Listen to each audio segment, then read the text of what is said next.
అది 1990 సంవత్సరం మే నెల 9వ తారీఖు చిరంజీవి గారు హీరోగా నడిచిన జగదేక వీరుడు అతిలోక సుందరి అనే సినిమా విడుదలైన రోజది. తెలుగు సినీ ఇండస్ట్రీలో ఆ సినిమా క్రియేట్ చేసిన సెన్సేషన్ గురించి ప్రత్యేకంగా చెప్పుకోవాల్సిన అవసరం లేదు.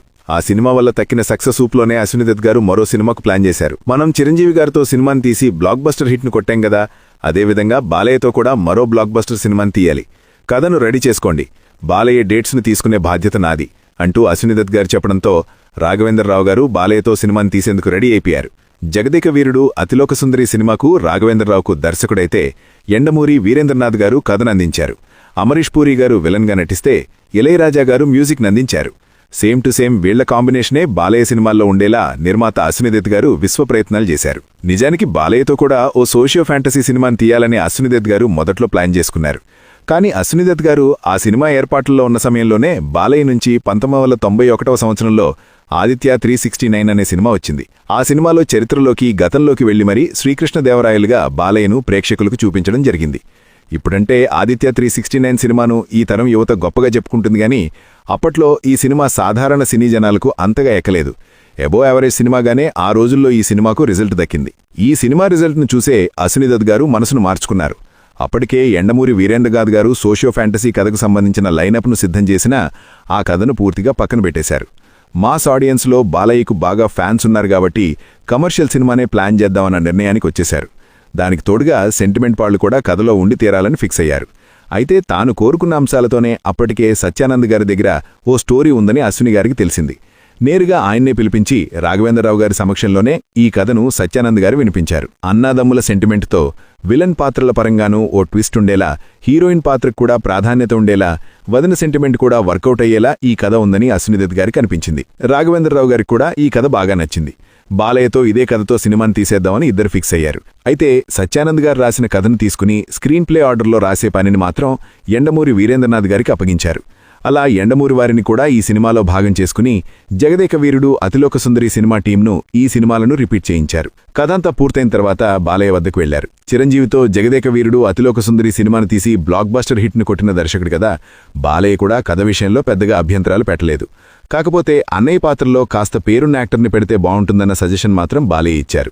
అవునండి, ఈ సినిమాలో అన్నయ్య పాత్రలో శోభన్ బాబు గారిని అనుకుంటున్నాము, ఆయన్ని వెళ్లి కలిసి కథని చెప్పి ఒప్పిస్తాము అని రాఘవేంద్రరావు గారు అనగానే బాలయ్య విసిపోయారు.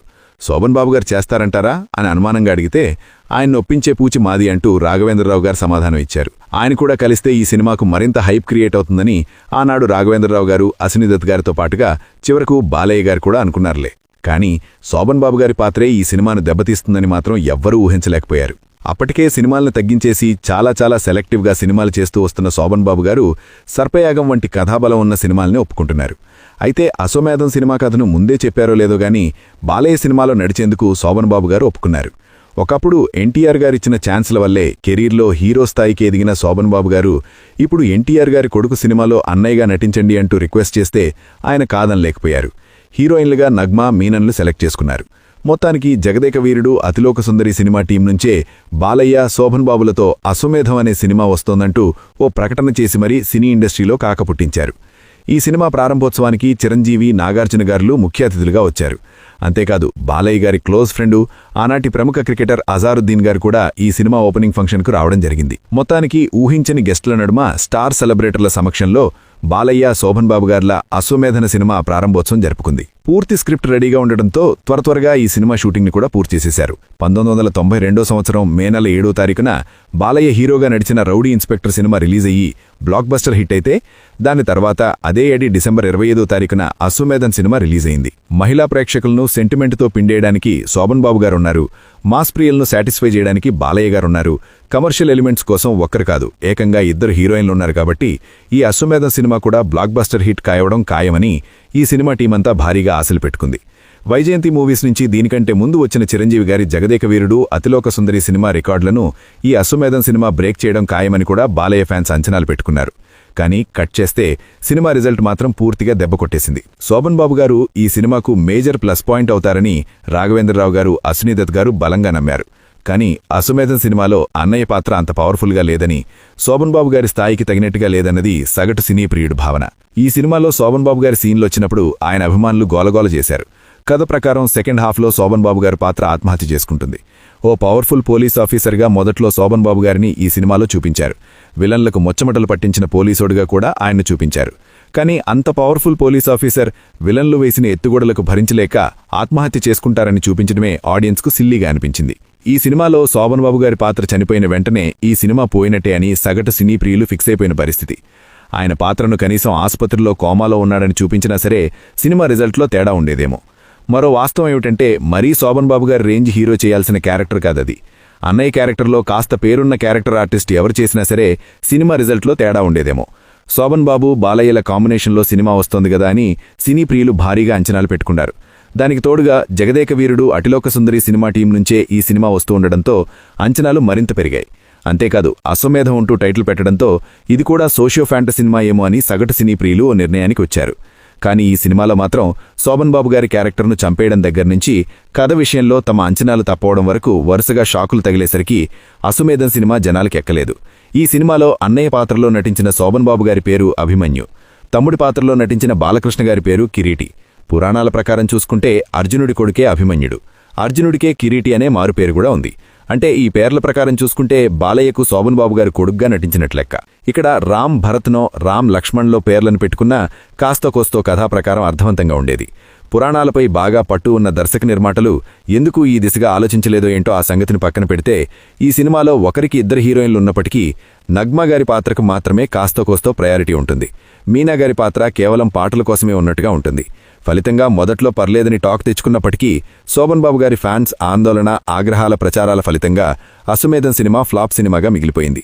ఈ సినిమా రిజల్ట్ దెబ్బకు శోభన్ బాబు గారు సినిమాలనే మానేయాలని నిర్ణయానికి వచ్చేశారు. నిజానికి యంగ్ హీరోల సినిమాల్లో మంచి మంచి రోల్స్ దక్కితే చేద్దాంలే అని ఫిక్స్ అయిపోయే శోభన్ బాబు గారు పలు సినిమాలను ఒప్పుకోవడం జరిగింది. కానీ అశ్వమేధం సినిమా రిజల్ట్ తర్వాత ఇలాంటి సినిమాలు మీరు చెయ్యొద్దంటూ అభిమానుల నుంచి శోభన్ బాబు గారికి లేఖలు వెళ్లాయి. మిమ్మల్ని హీరోగానే చూడాలి, క్యారెక్టర్ ఆర్టిస్ట్గా మిమ్మల్ని చూడలేవంటూ అభిమానుల నుంచి వచ్చిన రెస్పాన్స్ను చూసి ఆ తర్వాత రోజుల్లో ఎన్ని ఆఫర్లు వచ్చినా నాగార్జున గారి అన్నమయ్య సినిమాలను, మహేష్ బాబు గారి అధలు సినిమాలను మంచి మంచి పాత్రలు ఆయన వెతుక్కుంటూ వచ్చినా శోభన్ బాబు గారు నో చెప్పేశారు.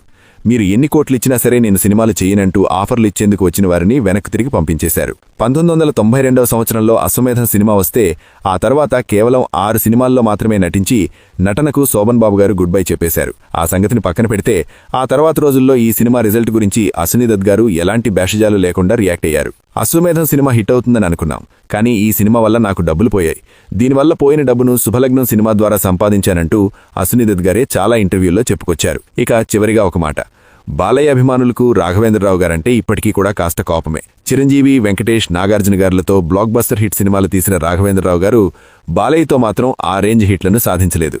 బాలయ్యతో కనుక రాఘవేంద్రరావు గారు సినిమాను తీస్తే అది కాస్త యావరేజ్ సినిమాగానో ఎబో యావరేజ్ సినిమాగానో నిలవడం పక్కా. కొన్ని సినిమాలైతే డిజాస్టర్లుగా కూడా మిగిలాయి. మా హీరోకు కావాలనే రాఘవేంద్రరావు ఫ్లాప్ సినిమాని ఇస్తున్నాడంటూ ఆయనపై బాలయ్య అభిమానులు ఆగ్రహాన్ని పెంచుకున్న రోజులవి. అశ్వమేధం సినిమా ఫ్లాప్ అయిన తర్వాత రాజశేఖర్తో అల్లరిపిపిడి సినిమాని తీస్తే సూపర్ హిట్ అయింది.